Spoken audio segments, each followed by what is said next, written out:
How familiar were you guys with the Vampire Academy books before booking the show? Super familiar. I'm actually a big fan of the series. And I read them when I was a teenager and loved them and loved the movie when it came out. I was really sad that, more movies didn't come out, but, now we're doing it and we get to tell the full story. So yeah, huge fan. And as soon as I got the audition, I was like, no way, I know this character, I love this character. And then, booked the job and was just like ecstatic. For me, I remember seeing the title come through. It rang a core memory, but I was like, this looks so cool. I did some research and I was like, oh my god, I went to see this film in the cinemas. Yeah. I was like, I remember this is when I was in high school and I went to see the movie. Once I booked the job, I took the time to read the first few books just to get it felt like a responsibility to do that. And I'm so glad I did, because the blueprint that he lays out is great, and we kept that to achieve the essence of this character, I hope. The essences. So I am now a huge fan of Vampire Academy. I understand why the story is so loved, and I hope that new audiences can watch our show and fall in love with the books just as much as we have. Yeah. Great answer.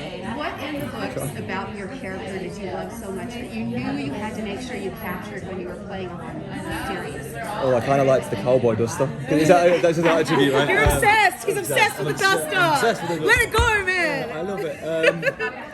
I think for me, just Dimitri's devotion to what he does, be it protect the Maroi and be it his love for Rose, which flourishes as the book goes on. I think that's he's a man that goes all the way or nowhere at all.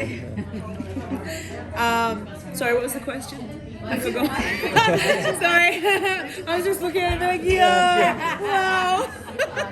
What did you like so much about her? Right. The character of Rose. The scary thing about us is that we're too similar, and sometimes I don't know where Rose finishes and where I begin. Fiery, passionate, sometimes inappropriate.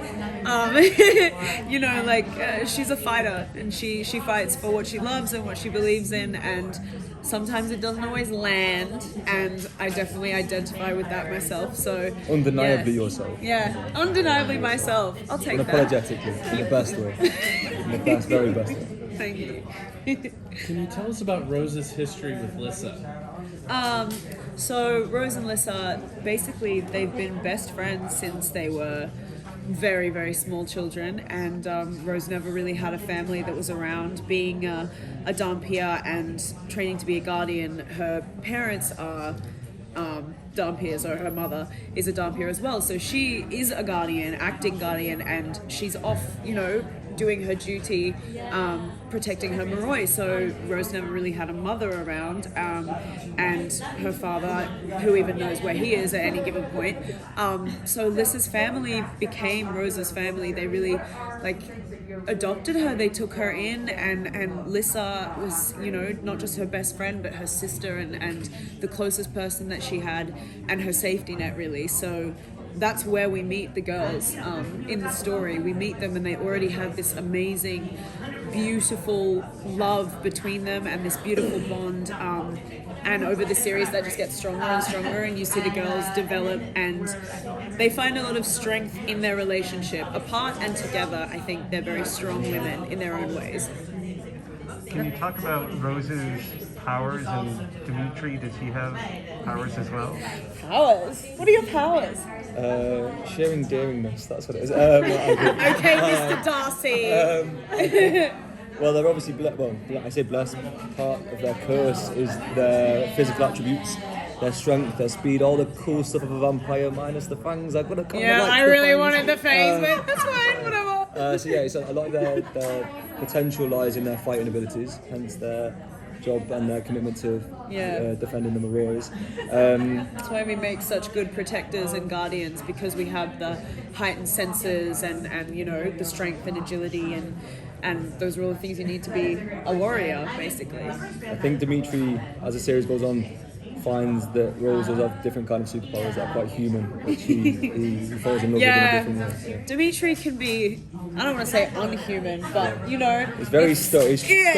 Stoic, exactly, and he really finds his humanity, and I think Rose is a big part of that for him. And for me. Yeah. Be a person, Kieron. There we go. Shut up, Kieron.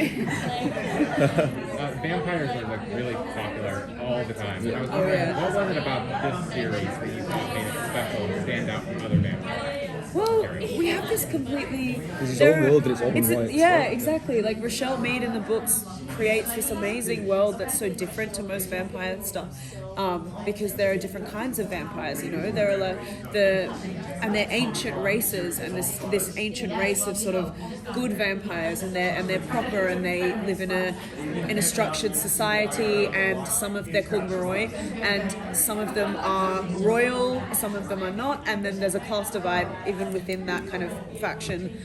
But then there are the Dampiers like us, who are the warriors and the protectors and the guardians, and we are half human, half vampire hybrids, and so we don't go. We can go out into the sun, and we don't have to live by drinking blood or anything like that. But then we do have the heightened senses. I think in the world's complexity, we're able to use the vampire fantasy world as like a metaphor, really, for a bit of our own society. There is a real mirror being held up here it's an to things allegory. that are happening that people will be familiar with. They'll watch the show and they'll expect all the funky fantasy vampire stuff, and they'll be challenged. I think they'll come away feeling like, oh, this feels a little bit close to home. And I think that's what this world does in such a Absolutely. And you get, like you said, you get all the sexy stuff, and you get the fangs and the blood and the all of that kind of stuff. But also, like, you definitely get something that reflects our society in the sense of, like,